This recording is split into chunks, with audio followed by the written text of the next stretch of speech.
Okay, well, we'll give everybody a minute to get in, but for those of you that are here, welcome.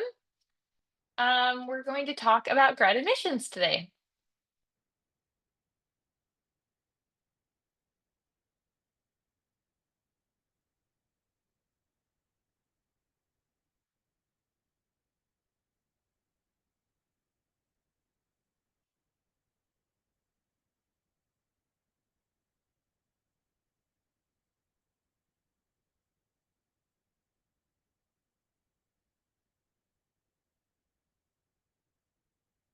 Oh, my three favorite tests that have ever been created. Everyone's favorite.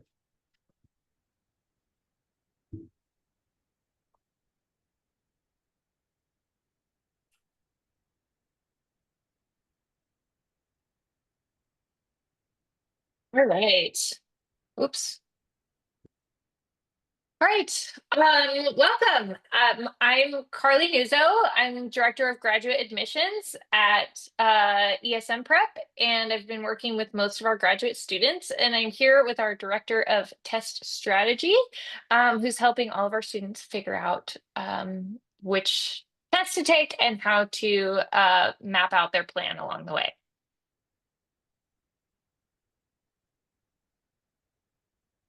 All right. So today we are going to talk about the different graduate degree programs and how to be successful in and strategic in applying for them. So we're going to go over application requirements, competitive application components, and recommended timelines for your best, highest potential. Okay, so we'll just get started with MBA admissions. A good portion of our graduate students are applying for MBA programs. Obviously, all of these things are a little bit flexible depending on if you are applying to deferred MBA programs like the 2+2 program, or if you are applying to more traditional MBA admissions. But things that are very important that go into consideration of your application are your undergraduate GPA, your undergraduate major, years of employment, type of employment, and leadership. So what I mean when I say that these are flexible is that if you're applying straight from undergrad, obviously more weight is going to be placed on your undergrad GPA and your undergraduate major. And the longer that you've been out of college and the more professional experience that you've had, the less weight that will be placed on that and the more that will be placed on the latter. All right, over to you, Adam, for testing. Great. So the GMAT has been the MBA admissions test for decades. It pretty much was exclusive until about 5+ years ago when a lot of schools started to accept the GRE as well. It's kind of aligned with COVID of just trying to bolster admissions and make it as easy as possible for students to apply to business school and really grad school at large. Both the GMAT and the GRE a few years ago, in an effort to continue that, shorten their test by half. So some of you that might have gone to business school or grad school in the past might remember the 4-hour GRE or GMAT. Now it's over 2 hours. And for MBA admissions now, kind of similar to the SAT and the ACT, most schools accept either. And so for a lot of students, it's figuring out the path of least resistance to get the requisite score that fits their overall profile or is an asset to their overall profile. Most students come to us for these tests, especially those that really want to go to business school, but maybe don't have a STEM background, just terrified of taking these tests because of just the amount of high school level math they have to go back and do. And that's true for both tests. And so the real lift here is not that much different across how you prepare and how you choose. The GMAT is known as being a little bit more difficult in the concepts in math, but the GRE, and I think this is where I would kind of lean GMAT, is the GRE tests so much vocab, it is ridiculous that they still test this amount of vocab, but they kind of have to because it's a test that's given across multiple graduate programs for English and for PhD programs. And so it's kind of the trade-off. Do you like the harder math versus the annoying vocab you have to study for the GRE? But we always recommend, again, taking a diagnostic of both and seeing how you like it. Awesome, thank you. And I would say too that for a lot of MBA programs, especially top MBA programs, they are going to look at that quant score for the GRE too. So Yeah, they something to definitely consider there. weight it Mhm. more heavily than the verbal for the GRE in particular, but for GMAT as well. Yeah. Awesome. And then the application includes essays, obviously. So for MBA, there tends to be more essays, more individual essays than other graduate programs. Obviously, this varies by school and by the types of the ranking level of programs that you're applying to. The top programs tend to have more, and they tend to be more specified and less just directly like a statement of purpose, trying to uncover a little bit more about your leadership style, your experience, different things like that, your voice. All programs include a resume. Usually there's invite interviews. We've been seeing more like AI, essentially like you're interviewed by the computer type of interviews recently, and then recommendations as well. Okay, so the MBA timeline. If you're planning to apply to round one, this is kind of where I've mapped it out based on round one. That said, it can be adjusted. It's about just a few months for the second rounds. I would highly recommend applying round one or round two to any competitive MBA programs. Adam, when do you recommend students start taking their tests for the MBA? It's a really good question. It's a very hard question to answer. Graduate school is so different than high school testing because of just how many different types of people apply to graduate school. There's so many different circumstances. So if you're a current senior that is getting ready to enjoy just ready to enjoy senior year and you're passing to next year, you might want to think about it now because it's probably the most time that you have to actually prep. And so but if you're a working professional, you might need a much longer runway because you can't study 3 hours a day to kind of cram this in. You have to fit it in nights and weekends. And so your runway for test prep and for getting ready for the GMAT or the GRE really depends on your circumstances. And so you want to just think about it as soon as like grad school is a possibility for you about when you can fit it in. Now, the good part is that your scores are good for 5 years. And so if you think you might apply to grad school in a couple of years, and you have this summer before maybe you're starting your first job at a college, maybe now is the right time if grad school is a likely path for you. And so you really need to fit it in where it works best and have the foresight to find that time where you have the most time to dedicate to it. The last test you want to take is about 2 weeks before your first deadline. That gives you time to evaluate your score, see if it's good enough. You get to preview your scores instantaneously for these tests, and you get to self-report those on your applications, and then you can verify it after the fact. So we like to give the 2 weeks runway as just to make sure that you have the score. You can cut it a little bit closer than that if you have to. But you want to take your last test 2 weeks in advance of any the earliest deadline that you have. And then you can schedule these through each website, ets.org or mba.com for the GMAT. Take them on demand, basically, because it's virtual now, is how almost every kid takes it. Every student, I should say, takes it. And you can schedule those very, very quickly. Yeah, it's awesome. It's one of the first things that I talk to potential graduate students about. Everyone assumes it's going to be like the mad dash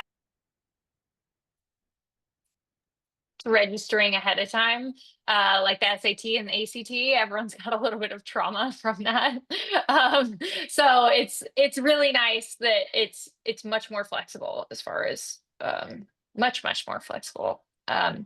So for application, oh, go ahead. The nice part about both of these, both the GMAT and the GRE, is that you do have the score choice option here. And so unlike the LSAT, they're not going to see every score that you take. And so what we say at least twice here, when we recommend the long runway, that's because you can take it 3-4 times and really only submit 1, max 2 scores to get to show your best possible score. They don't really let you to do the section-based super scoring like they do on the ACT or the SAT.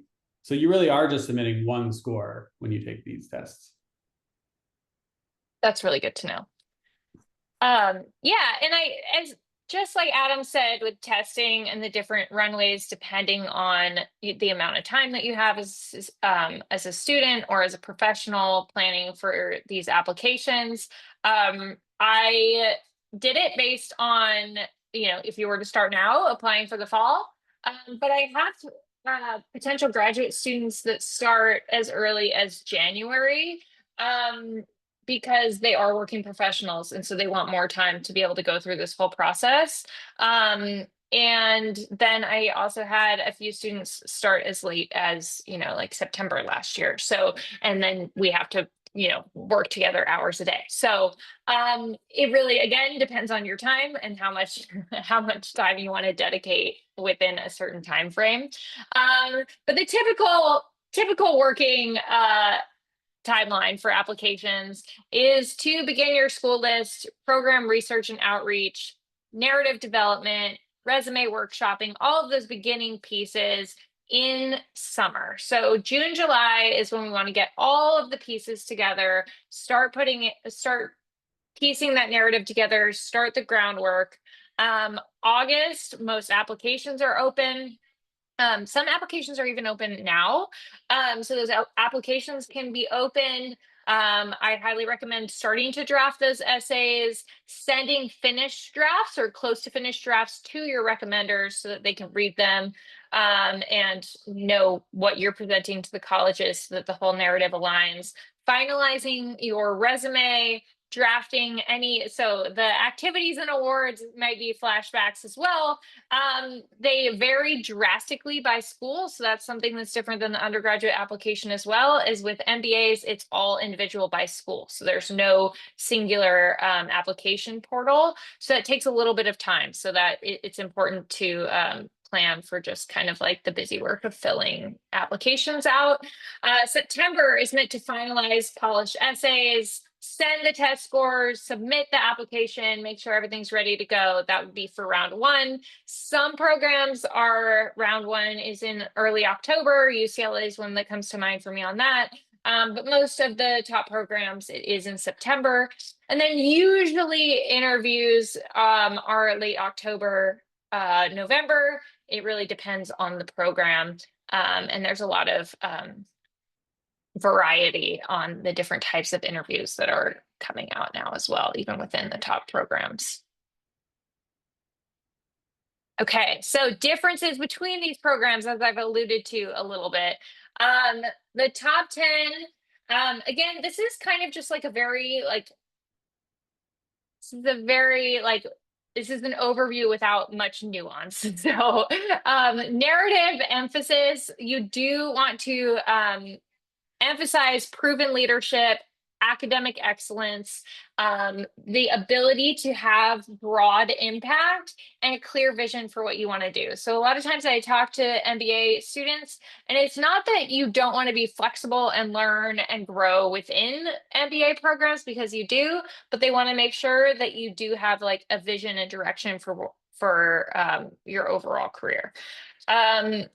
Again, work experience, 5+ years in competitive fields. This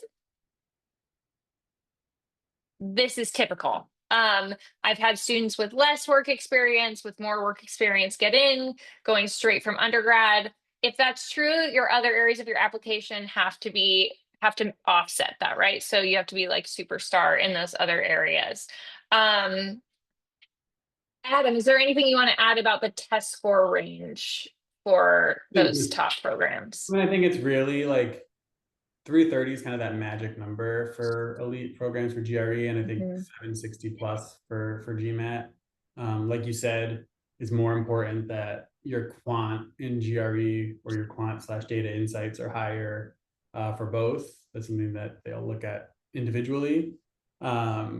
And just how big of a range. Like the general thing, like you said, we always say better have higher GPA and higher test scores to make up for lack of work experience. And so you need to be higher end of those ranges. The younger you are, the closest to college that you are. Yep. Great, thank you. And then the top 20 to 30, still highly competitive. You still want to have a strong emphasis on your academic performance, your leadership potential. So you might not necessarily have a ton of proven leadership, but you have to prove that you have the potential for that. I would say for top 20 programs, it's still the case that you want some proven leadership. And program alignment. So we're starting to see some of these programs specialize more, and that's a good way to stand out is by aligning your goals or your experience with whatever their specializations are. This work experience, again, I would say take it with a grain of salt. Essentially, what this is saying is that there's a little bit more wiggle room here in terms of work experience. But like we were saying before, it's all about kind of like balancing out those different factors. Same advice on the test score range, Adam? Yeah, same thing. Yeah. Okay. And then 30 to 50 is kind of where there's a little bit of differentiation there. They do want solid experience. This can really outweigh the academics in some, or you can do more of that balancing in this range. Program fit becomes really important. Even more than in 20 to 30. So there is a lot more specialization at this level and a lot of regional impact focus. So also their networks are more regional. They're looking for regional leaders and regional impact. And then again, kind of same thing with work experience and test score range. A lot of times in top 30 to 50 programs, you'll see a lot of like career changes and different things like that as well. Okay, on to law admissions. So law admissions, your undergraduate GPA and your test scores are going to be even more important. And you want to have a narrative that demonstrates your leadership, commitment to the legal profession, and your experience. All of you who are looking to law school are probably the most interested in hearing about testing. So I will pass it over to Adam for that. Yeah, don't take the GRE. Is accepted a lot now at a lot of institutions. Again, in an effort to make it easier to apply to law school. The difference is that the LSAC, the Law School Admissions Council, handles law school applications and the LSAT. And so when you take the LSAT, your scores are automatically submitted, all of your scores submitted to as part of your application. And so because if you switch to the GRE after that, you're still going to have your LSAT score be part of your application. So it makes no sense. And then if you start with the GRE, you better know that every single school you could possibly look at will accept it. And even then, because the LSAT has been made easier because logic games are no longer part of it, those of you that are lawyers might be, happy/angry that people don't have to do that anymore and that you it's really a reading comprehension test. And so it's become much more simpler. And I think for people that are going to law school, it's just easier to take a verbal reading comprehension test than a GRE that has half math. So there's really no good reason to take the GRE unless you are only looking at like dual degree programs, a law degree and something else, and that you can use just one test and you're really only looking at like 3 or 4 programs that all accept it. In that case, then you could take just the GRE. That's probably the most common situation in which we would say it's okay. Okay, awesome. Yes. And the application is, as Adam said, a little bit, well, he didn't say this, but he alluded to it, that it's a little simpler. It's all in one place. It's very typical to have a personal statement. And then sometimes there's supplemental statements, a diversity statement, and then you have a resume and recommendations. All right. So for that LSAT, what's the timeline for testing? Yeah, I think it's a little bit simpler because there isn't the lift of having to learn 2 to 3 years of high school math again if you haven't taken a math class in forever. And so the amount of material you have to learn is much smaller on the LSAT. And so if you can really dedicate a couple months, 8 to 12 weeks, where you're doing regular prep and review and practice, and lots of practice tests, you can get this done. You can get it done shorter if you have more time and can do an intensive, because it's really just mastery of a few small things rather than a bunch of things. I would take it 2 to 3 times. You can notice the difference in the other slides of at least 2 times. Would just say take it more than 3, because you are going to submit all of your scores. There used to be a situation where they would average your scores automatically, but that doesn't really happen anymore. Most schools look at your highest, but even then, I think it's just nice to play it safe and try to plan for 2 to 3. LSATs, unlike the GMAT and GRE, do have specific test windows. And so it's not one of those things where you can just find a test on any day of the year. There are specific windows in each month where you can take it. So you do want to have a little bit more planning ahead of, oh, I'm gearing up for this test date and this test date. And scores take 3 weeks to be released. You don't get that instantaneous score. And so you have to be a little bit more comprehensive in your planning your full timeline when you start. Awesome. Yeah. I think you could even, for that reason, you don't have to start in spring with your applications, but because it's all connected, most students or most applicants set up or start that process a little bit earlier when they're taking the LSAT. I would recommend doing your program research and having your list, your narrative development, starting to work on those pieces in the summer. It's good to, most are rolling applications. So there's also early decision in some cases, and there's rolling applications. So it's good to get those applications in early. And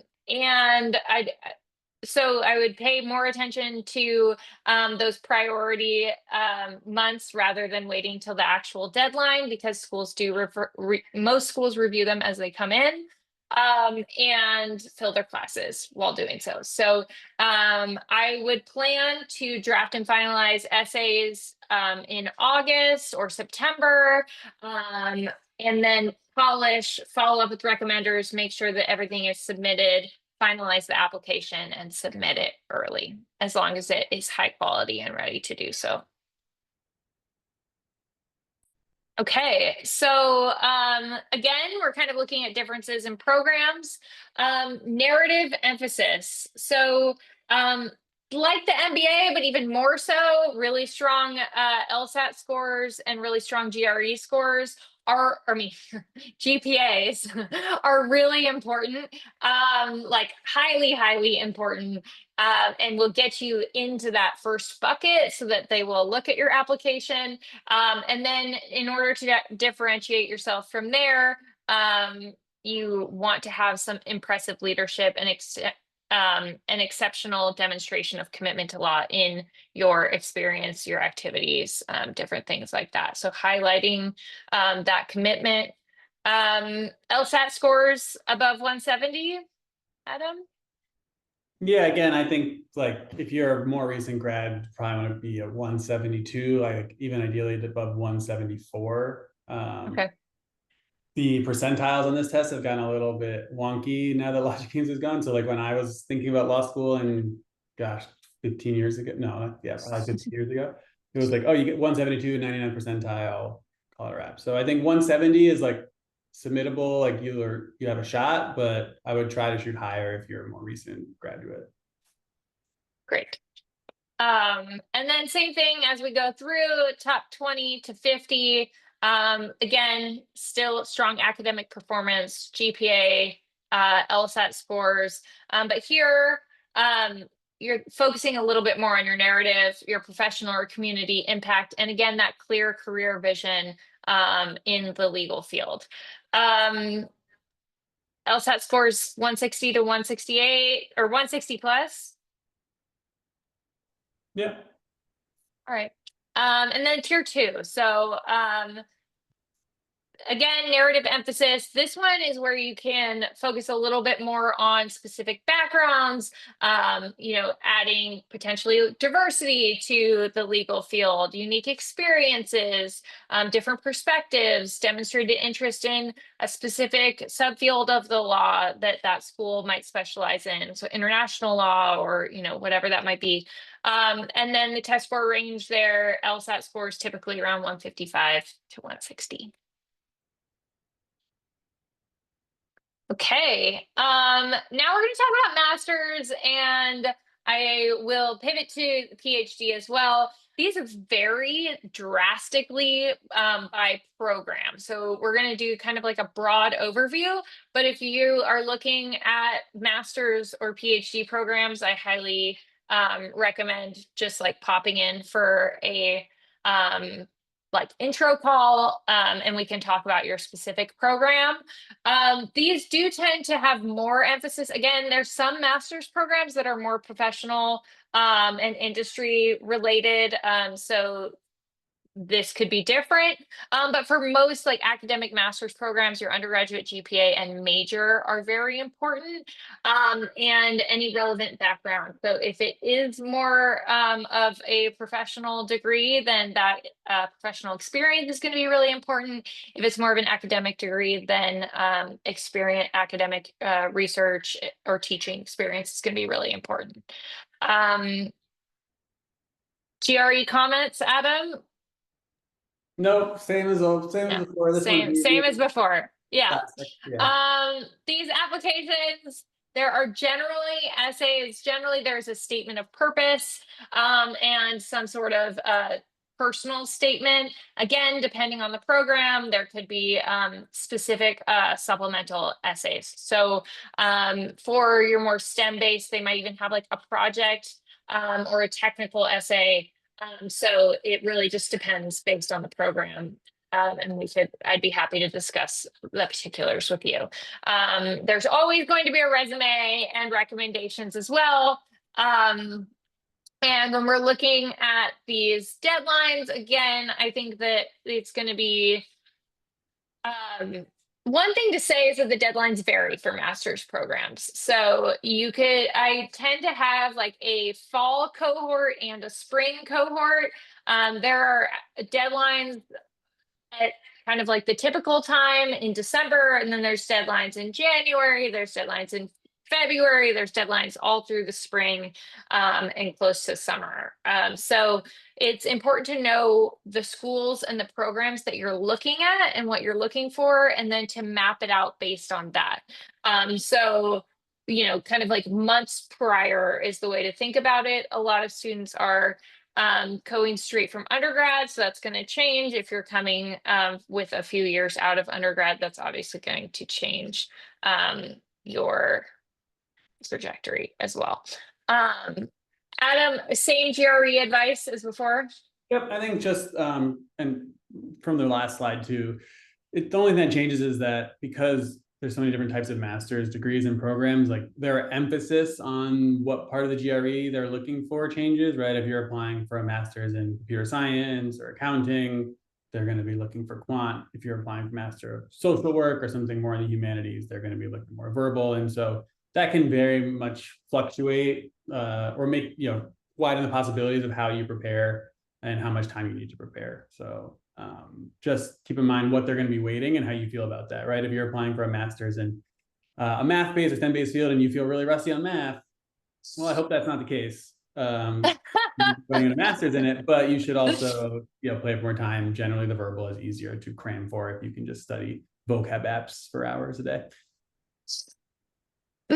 Perfect. Thank you. Yeah, so kind of the same thing with the applications.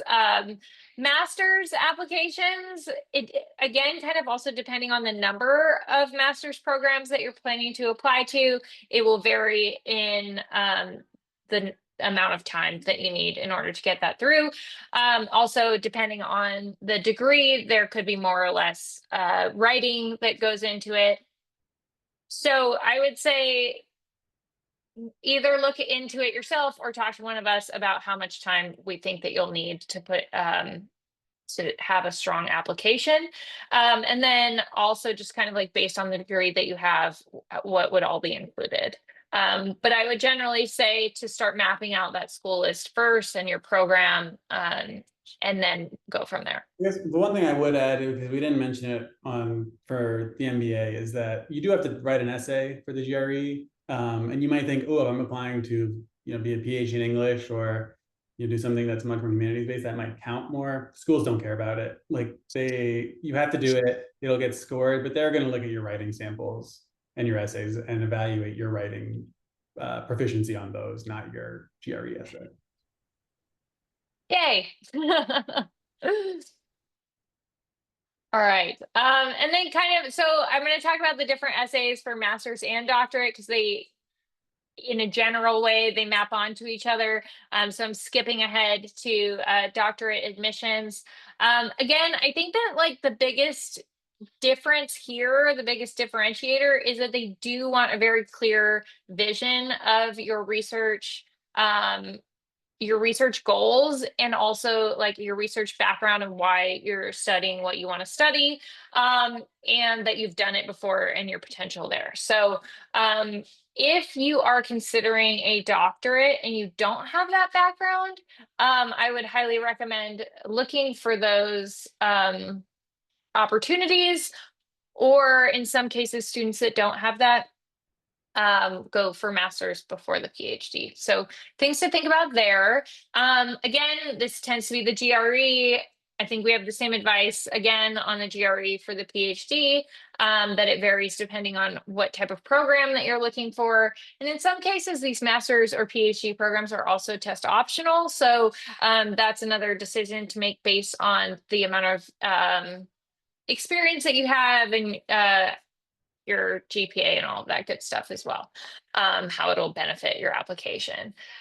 I would say kind of like same advice in general, unless you're in a time crunch as undergrad, it's always good to take the test, see how you do, because they won't automatically see those test scores. So I would at least give it a shot to see if it could benefit your application.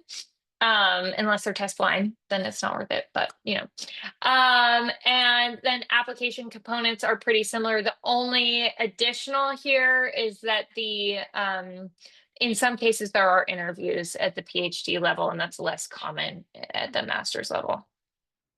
Okay, and also it's a little bit simpler with deadlines. So most doctorate programs, unless they're specialized doctorate programs, but most specialized PhD programs are due in early December. And so it kind of helps us flesh out our advice as far as a timeline a little bit better. I would say that usually you do want to reach out to faculty that align with your research interests at your top schools. So that usually would happen in the summer, that end closer to when they're back on campus and answering their email. So that happens around August, making sure that the CV and the statement of purpose, the personal statement, all of those things are nice and tight. But again, it can vary drastically depending on what your personal situation is and how much time you have to dedicate to all of these components. Okay, and then the differences in these essays. So I did mention the statement of purpose and the personal statement a couple of times, so I wanted to flesh those out. The statement of purpose I like to call like your professional statement. So it's a personal statement, it's not personal. So you want to explain your academic background and your research interests, and those goals, and how your fit with this program is going to help you reach those goals, and essentially what you also would hope to study and do in graduate school and after. You want that to be a consistent narrative with your personal statement. So it's not a personal statement in the way that we think of an undergraduate personal statement, which is like highly personal. This is a personal narrative of your trajectory to graduate school. So this is explaining your journey and your passion of uncovering this passion for the field and these goals. So this is more focused on like why, how, and the first one is focused on the what. And then the additional supplements, depending on schools, Like I said before, I kind of mentioned like the technical essays for maybe some like technical or STEM programs, maybe like specific fit with the school, diversity statements. And then there's always like an additional information or space for like some kind of explanation of maybe blips on your record or different things that you want to explain. So those are the different essays. And that concludes our like broad overview of how to strategically plan for graduate school. Um, Again, it was a broad overview, so either of us are happy to speak with you personally and individualize our recommendations or our advice based on that. If you have questions about admissions or applications, or more broadly, anything about the process, please feel free to reach out to me. And if you have any questions about test prep or test strategy, Adam is your guy for that. Thanks, everybody. All right. Thanks, everybody.